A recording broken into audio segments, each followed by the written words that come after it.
Hello friends, आप देख रहे हैं आपका चैनल शेयर बाजार विद आयुष और बात करेंगे इस वीडियो में वेस्टर्न कैरियर्स के बारे में। तो देखिए, वेस्टर्न कैरियर्स आईपीओ का आज फोर्थ डे था और अभी भी हम कह सकते हैं एक दिन बचा हुआ है, जो है कल का बेसिकली फिफ्थ डे, जो 19 है, जब आप इस इशू में पैसा लगा सकते हैं। तो अपने आप में हम कह सकते हैं काफ़ी ज़्यादा बड़ा इशू हो गया, काफ़ी ज़्यादा लॉन्ग ये आईपीओ रह गया। रीज़न सिंपल था, क्योंकि दोस्तों ये बीच में जो बैंकिंग की हॉलीडे देखने को मिले, उसके कारण दोस्तों यहाँ पे जो डेट्स है उसको और एक्सटेंड कर दिया गया। मार्केट्स का हॉलीडे नहीं था, बट बैंक के हॉलीडे के कारण डेफिनेटली यहाँ पर ये इशू आपको आता हुआ दिखा। और अब हम कह सकते हैं वेस्टर्न कैरियर्स का आईपीओ उसके बावजूद भी अभी खुला हुआ है।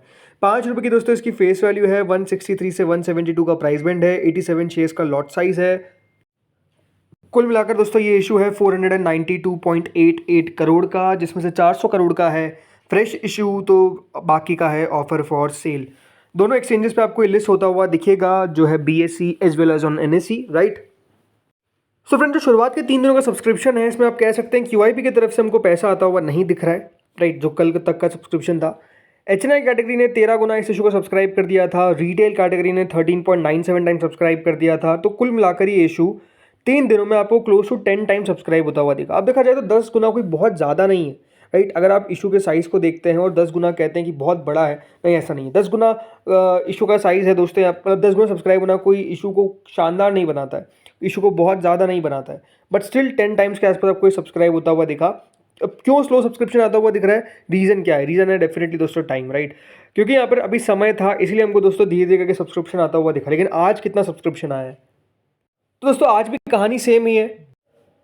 कुल मिलाकर दोस्तों क्यूआईबी कैटेगरी इतना कम सब्सक्राइब होती हुई दिख रही है। मतलब अगर आप देखेंगे क्यूआईबीज ने मात्र अभी तक कितना लगाया है, 14 करोड़, 57 लाख शेयर्स के सामने कितना, ओनली 8 लाख शेयर्स के लिए हमको एप्लीकेशन आता हुआ दिखा है। अब उसके पीछे का रीज़न जैसे मैंने आपको बता दिया, क्यूआईबीज मेजरली देखिए आखिरी दिन पैसा लगाते हैं, तो कितना पैसा हमको कल के दिन आता हुआ दिखेगा, ये एक देखने वाली बात है, राइट। कल भी आपको ने बताया था वेस्टर्न कैरियर्स को लेकर जो एक इशू सामने आता हुआ दिख रहा है, वो डेफिनेटली सबसे बड़ा है कंपनी का, जो यहाँ पर खुद का एक फैमिली इशू है, राइट। वो अपने आप में एक डिस्प्यूट चलता हुआ नज़र आ रहा है, जो अपने आप में थोड़ा बहुत डेंट कर सकता है। इसके अलावा ठीक है, मतलब कंपनी ऐसा नहीं कि कोई बहुत ख़राब कंपनी आपको मैं साफ कह सकता हूँ, बट नो डाउट कोई भी इशू है उसके अंदर सबसे इंपॉर्टेंट रहता है क्यूआईबी का सब्सक्रिप्शन, कितना पैसा क्यूआईबी लगाते हैं इस इशू के अंदर, वो देखने वाली बात ज़रूरी होगी। देन दोस्तों एचएनआई कैटेगरी आती है, जो करीबन 21.81 टाइम्स तक हमको सब्सक्राइब होती हुई दिखी है। कुल मिलाकर आप देख सकते हैं 42,98,000 शेयर्स ऑफर किए गए थे, जिसके सामने 9 करोड़ 37 लाख शेयर्स के लिए अभी तक एप्लीकेशन आ चुकी है। करीबन 1,612 करोड़ रुपीज़ जो है वो हमको आते हुए दिखे हैं टोटल मिलाकर, किसके यहाँ पर अभी एचएनआईज के। जिसमें अगर मैं बात करता हूँ बिग एचएनआई कैटेगरी की, तो बिग एचएनआई कैटेगरी अभी तक दोस्तों करीबन 18 गुना तक सब्सक्राइब हो चुकी है। कुल मिलाकर आप देख सकते हैं 28,65,000 शेयर्स ऑफर किए गए थे, जिसके सामने 5 करोड़ 14 लाख शेयर्स के लिए एप्लीकेशन आता हुआ दिखा। 885 करोड़ रुपीज़ जो है वो हमको बिग एचएनआई से अभी तक आते हुए दिखे। वहीं जो स्मॉल चेन्नई कैटेगरी है वो 29.5 टाइम्स के आसपास सब्सक्राइब हो चुकी है। कुल मिलाकर 14,32,000 शेयर्स ऑफर किए गए थे, जिसके सामने 4 करोड़ 22 लाख शेयर्स के लिए एप्लीकेशन आता हुआ दिखा है। 727 करोड़ रुपीज़ जो है वो अभी तक दोस्तों यहाँ पर स्मॉल एचएनआई की तरफ से आता हुआ नजर आया। वहीं जो रिटेल पोर्शन है दोस्तों वो 19.39 टाइम्स तक सब्सक्राइब हुआ है।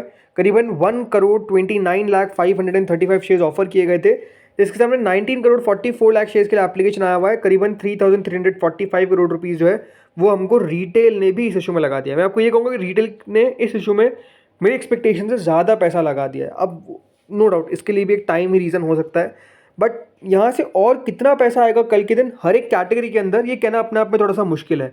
क्यों मैं कह रहा हूँ मुश्किल है? बिकॉज मेरे हिसाब से दोस्तों रिटेल के अंदर मैक्स टू मैक्स 4,000 करोड़ तक आ सकता है, तो थोड़ा बहुत जगह यहाँ पर और बन सकती है, ये हम कह सकते हैं। इसके अलावा स्मॉल चेन्नई कैटेगरी मेरे हिसाब से यहाँ से 300-400 करोड़ और आएगा। बिग एचएनआई कैटेगरी के अंदर मुझे लगता है यहाँ से और 500-600 करोड़ आ सकता है, इस प्रकार की एक्सपेक्टेशन की जा सकती है। वहीं जो क्यूआईबी कैटेगरी है मेरे लिए सबसे इंपॉर्टेंट यही कैटेगरी है, जहाँ पर कितना पैसा लगाते हैं क्यूआईबी, वो देखने वाली बात होगी। बाकी एक बात साफ ध्यान रखिएगा, अगर अलॉटमेंट चाहिए तो सबसे ज़्यादा मुझे लगता है कि चांसेस इस बार बिग एचएनआई कैटेगरी के अंदर बनने वाले हैं। बिकॉज अगर अभी आप देखेंगे 18 टाइम्स के आसपास सब्सक्राइब हुआ है, इसका मतलब क्या है कि ऑलमोस्ट हर 3, अगर इसको मैं 20 भी कर लेता हूँ राउंड ऑफ करके, तो 4 में से 1 को अलॉटमेंट मिल रहा है। अगर यहाँ से थोड़ा बहुत और पैसा भी आता है तो ये मेरे हिसाब से दोस्तों मेजरली सब्सक्राइब होता हुआ नजर आएगा अराउंड 35 टाइम्स। 35 का मतलब क्या है कि यहाँ पर करीबन हर 7 में से 1 व्यक्ति को अलॉटमेंट लगेगा, बिकॉज जो भी सब्सक्रिप्शन होता है उसको 5 से डिवाइड कर देना है। इस तरीके की पॉसिबिलिटी बिग एचएनआई में रह सकती है, राइट। देन रिटेल होगा, ऑब्वियस सी बात है, फिर स्मॉल चेन्नई कैटेगरी। इस तरीके से याद रखिएगा, यहाँ पर अलॉटमेंट के चांसेस बनते हुए नजर आएंगे। तो सबसे bright chances overall big HNI के अंदर लग रहे हैं।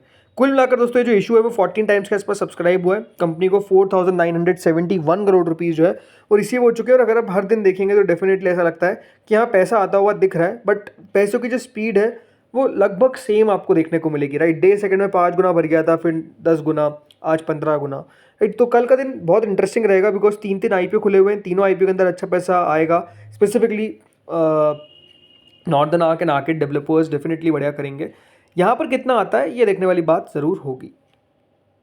बाकी अगर दोस्तों आज ग्रे मार्केट में बात करें तो ग्रे मार्केट में बहुत ज़्यादा एक्टिविटी तो नहीं हो रही है। 50 रुपये पे ग्रे मार्केट आपको कायम देखने को मिलेगी, जो 50 रुपये पे कल ही आ गई थी, राइट। 29% पे कल ही हमको आती हुई नजर आ गई थी। उसके बाद आज कोई मेजर अपडेट ग्रे मार्केट पे नहीं आया है, ना ही मेजर कोई चेंजेस देखने को मिले। आई थिंक मार्केट काफ़ी वॉलेटाइल है, बिकॉज जिस तरीके से आपको पता है फेड की बैठक होने वाली है, मार्केट्स उसको लेकर भी थोड़ा बहुत नर्वस दिखता हुआ नजर आ रहा है। स्पेसिफिकली हमारे मार्केट्स में तो थोड़ी सी नर्वसनेस ज़्यादा ही दिख रही है मुझे। बाकी देखते हैं क्या होता है, राइट। फेड की बैठक से अगर कोई अच्छा यहाँ पर आउटकम निकल के आ जाता है तो मार्केट्स कितना रिएक्शन देगा वो भी देखने वाली बात है, राइट। क्योंकि अगर एक्सपेक्टेशन से बिलो यहाँ पर किया गया तो फिर मार्केट कितना पसंद करता है, राइट। तो ये देखने वाली बात है कि क्या होता हुआ दिखता है। बाकी ग्रे मार्केट में कोई खास एक्टिविटी नहीं है, ये आपको मैं पहले बता चुका हूँ और अभी भी है। 57 रुपीज़ पे दोस्तों ग्रे मार्केट ने हाई बनाया था और वो 57 रुपीज़ ये ब्रीच नहीं कर पाई ग्रे मार्केट। इसकी ग्रे मार्केट उसके बाद लगातार नीचे ही जाती गई है, अभी तो 50 पर अटकी हुई है। यहाँ से कितना और ऊपर जाएगा नीचे आएगा ये देखने वाली बात होगी। और आई थिंक ये तय करेगा कौन, सब्सक्रिप्शन। कितना पैसा आएगा वो भी दोस्तों ग्रे मार्केट में आपको उसकी एक्टिविटी देखने को मिलेगी। तो लेट्स सी होता क्या है। बाकी इस वीडियो में इतना ही था। आप लोग बताइएगा कि क्या आप लोग इस आईपीओ में अप्लाई करने वाले हैं या फिर आप लोग अप्लाई नहीं करेंगे, अवॉइड करेंगे। बताइएगा जो भी आपका व्यू है कमेंट सेक्शन में। इस वीडियो में इतना ही था। अगर आपको वीडियो अच्छा लगा तो प्लीज़ लाइक करिएगा, चैनल से पहली बार जुड़ो सब्सक्राइब करिएगा। Thank you friends for watching this video.